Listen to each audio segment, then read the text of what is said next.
dementia when you're a bit, then he taps his head, when you forget what you do in the past. By the way, Chelsea came out afterwards and said he didn't mean senile dementia, he meant amnesia.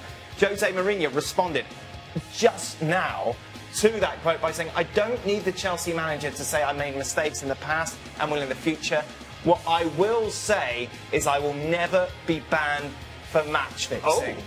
Oh, wow. Oops. Happy New Year, Jose Mourinho. Gab, just put this into context for us. Yeah, so what he's referring to, and by the way, Conte wasn't actually banned for match fixing. He was banned for failing to report an attempt at match fixing. Just to be clear and lawyerly on this, but it happened when he was at Siena in Serie B. They had already clinched promotion to Serie A, and one of his players allegedly says that, he said, all right, well, we don't have much to play for here, so let's just take it easy on them. Because this match will probably end up a draw. That's what he's accused of saying, and he never reported it to the authorities. But it's obvious that these two are getting under each other's skin, and the 2017-18 Premier League season is turning into the year of managers behaving badly and rather like kids. Indeed. Mourinho take it too far? Well, we'll find out. I mean, surely, I would imagine, I don't know what the legal ramifications are going to be from Antonio Conte's side and Chelsea's side on this kind of remark. I mean, surely if there's nothing to hide from the Italians' point of view, then he has to go after the Manchester United manager for those kind of insinuations, surely. What I would say is that, in general, if you're a manager and now you're matched up with Jose Mourinho, the one thing that you don't want to do with him is go into the media with him, because in that arena, he is the best in the world. He manipulates the press conferences. He manipulates the information better than anybody else. And when it comes to a back and forth through the media, nobody better than Jose Mourinho. So if I'm Antonio Conte, I leave it. I leave it alone because I have nothing to gain from this. Stevie? If I'm a grown adult, I leave it. Never mind who it is or how good they are or how bad they are in the media. This is absolute child's play, and But who leaves it? Mourinho leaves it now, or Conte leaves it? both of them. You can't have somebody come in a press conference and accused you that's of what I'm match saying. fixing. What would you do? No, I'm just telling you that both of them should keep their mouths shut. So what? So you try to say, oh well, if he says that, then you can come back and say that. But that horse is already bolted. It doesn't matter. Listen, It it makes absolutely no difference. It does. These two managers have got enough on the plate with what's going on at the football clubs, with what's going on in on the football field. Correct. To start insulting each other, and regardless of who starts it, they should know better, and they should keep the trap shut and get on with the game. You've now potentially gone beyond that, and are now calling into question professionalism and integrity. And I don't think if you are guilty, if you're innocent of any of these, you can stand by and say, I'm just going to let this go because somebody has allegedly or insinuated that I'm a match fixer. I agree that Jose Mourinho has crossed the line. Yeah. Yeah, he has crossed the line. Potentially. So Conte's not crossed the line. Gab, go on, Gab. No, I just want to say, look, hey, this match-fixing distinction, I just want to be clear here. He was banned for 8 months, subsequently reduced to 4 months, for failure to report match-fixing in his own team. I mean, look, we're going to get into sort of semantics here, and this is what happens when grown men behave like kids, because, the line from Chelsea was that, of course, well, he said senile dementia, but he meant amnesia, which, of course, is a bit different. For nothing, here's Antonio Conte to Sky Sports Italia after Wednesday's 2-2 draw between Chelsea and Arsenal. Quote, I do not aim high with my requests, especially as in my history I've rarely been given the players I asked for. I always ended up at clubs who were running an austerity program. This, of course, in response to a question about the current transfer window. Gab, please help me make some sense of this. An austerity program at Chelsea? What's Conte aiming at here? All right. Well, so first of all, I saw this. I saw this footage in its original version, and he was kind of half joking when he came out and he said that, and it's in keeping with his theme. You know, he spent 3 seasons at Juventus where he won the league every year, but they were running on a relative shoestring budget. Certainly, they spent a lot more money after he left, and he routinely complained about it, and that's one of the reasons he left. And then it kind of became a bit of a running joke. So that said, you know, he's the kind of manager who is sort of in a permanent state of war and always wants more. And I think he would have wanted to see more spending in the summer. There were certain players, I mean, Alexandro being the obvious one, that he would have wanted. Certainly they were pushing for Lukaku instead of Morata early on, and then they lost out to Manchester United. I don't know if he'd swap them back now, but this is what he does. You know, he's somebody who always wants more because he's above all is his own harshest critic. So here's a look at the austerity program at Chelsea. There you go. First year, well over £100 million, including the reigning Premier League Player of the Year, N'Golo Conte. Of course, brought David Luiz back from PSG. That wasn't cheap. Second year, almost £200 million as they address the back line. And, of course, the $70 million there that you see on Alvaro Morata. Is this just Conte being Conte, Ale, or is this maybe sign of bigger issues at Chelsea?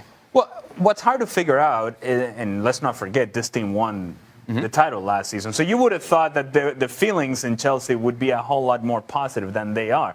But as Gab just alluded to, if you have a manager that is always at war with others and with himself, then it does create this negativity and this friction that I don't think it's necessary. I don't think that if you're a player in the club, you need all this other attention going on.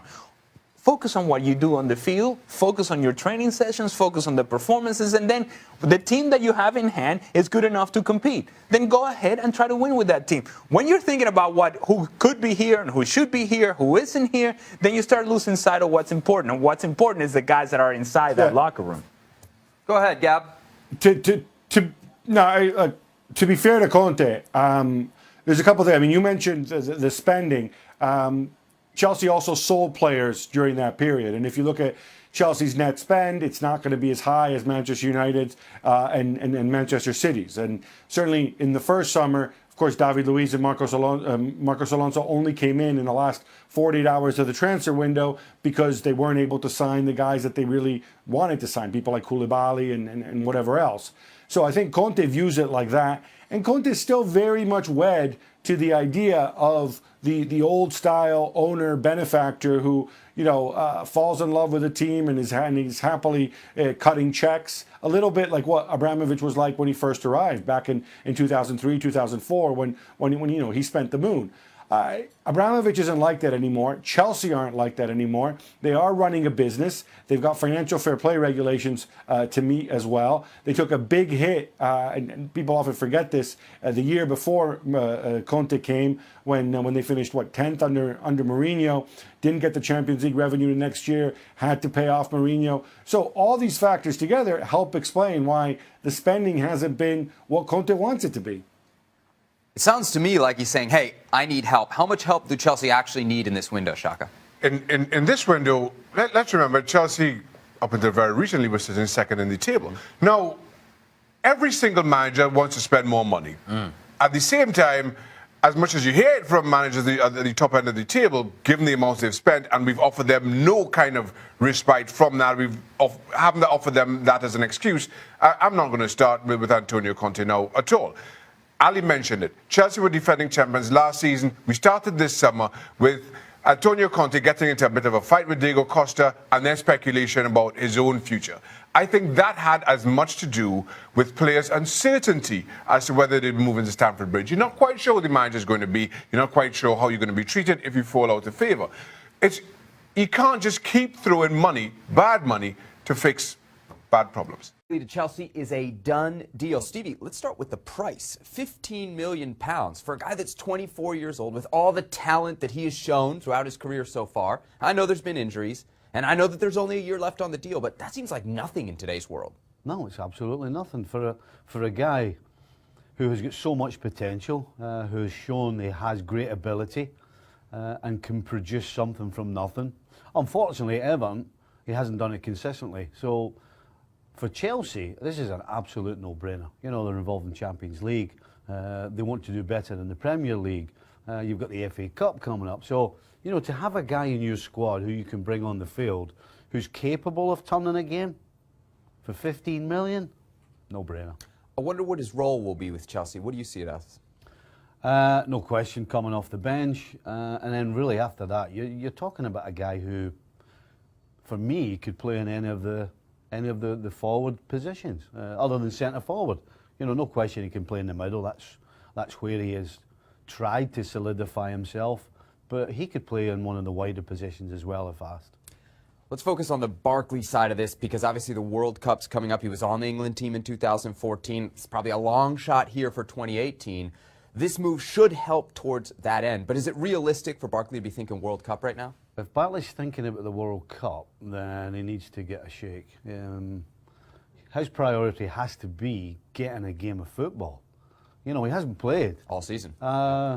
Whether it's because of injury or whether Everton just weren't going to play him, his only thought should be getting on the field. Forget the World Cup or any of that nonsense.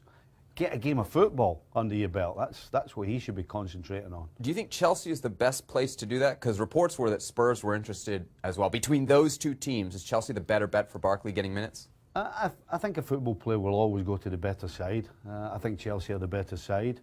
And I think he may get more of an opportunity at Chelsea. I think Pochettino, for me, likes to keep things consistent. And that would mean that he wouldn't get that much time. I think he's got an opportunity at Chelsea to get game time.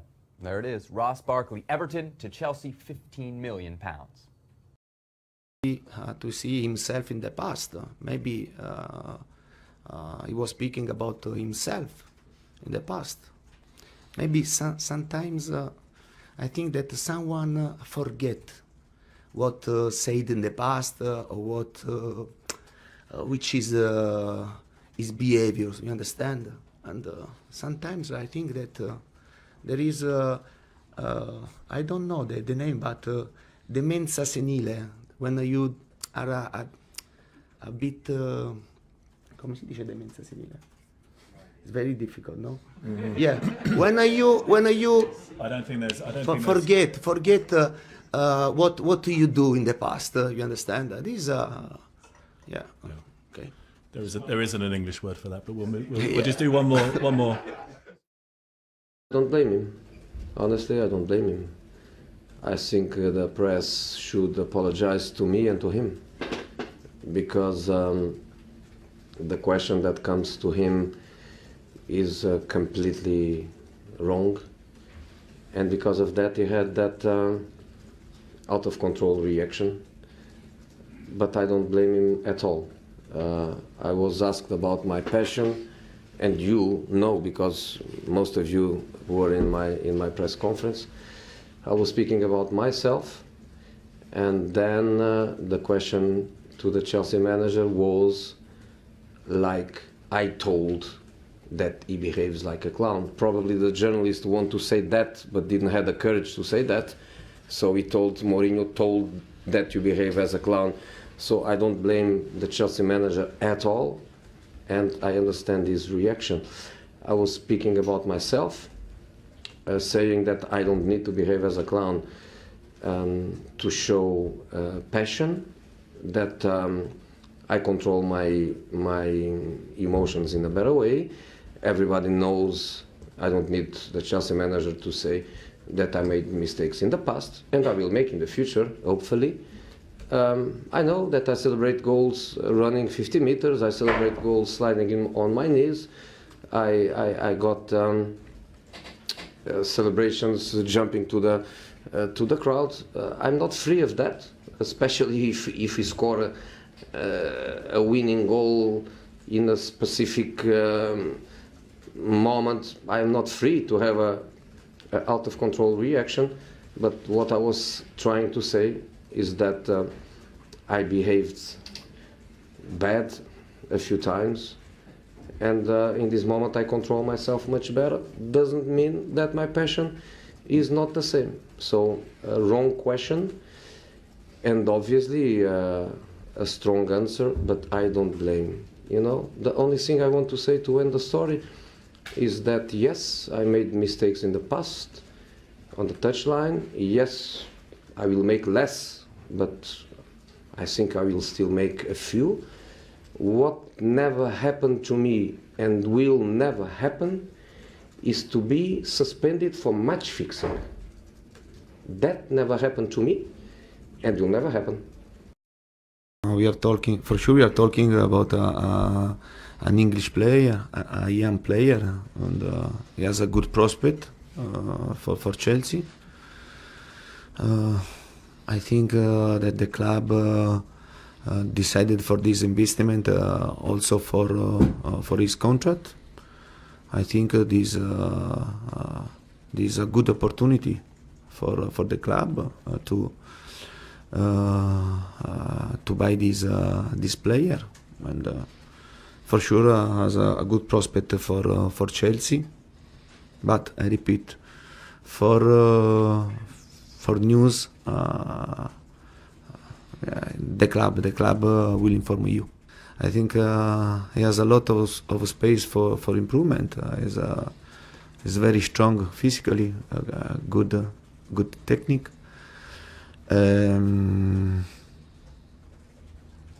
Yeah, and I repeat, he's a good prospect. He's a good prospect, and but at the same time,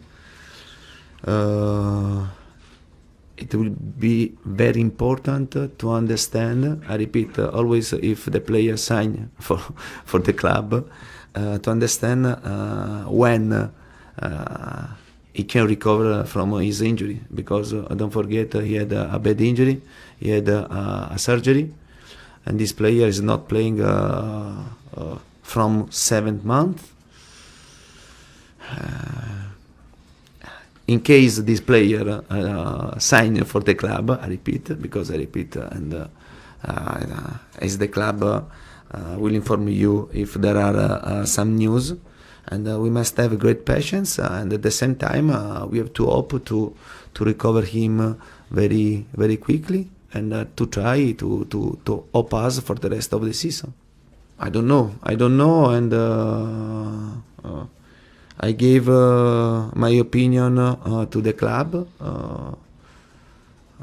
but the club then decide the players that we can buy or we can sell. No, but I repeat, and it's the club that signed the player, not me. Not the recruitment is not my job. You understand? And the club try to do the best for this team, to try to improve this team. And I repeat again, but I think that we have just started to listen. This is my answer, and I'm a coach, and I give my opinion if the club asks me something, but then there is the club that decide for the players as to arrive here or not to arrive, to sell, to buy. It's very strange because I don't like to speak about the other coach. I don't like to speak about the other players. I think this is a form of respect that you must have. You understand? And I repeat that sometimes, for example, Wenger forget that in the last few games we finished the game with 10 men.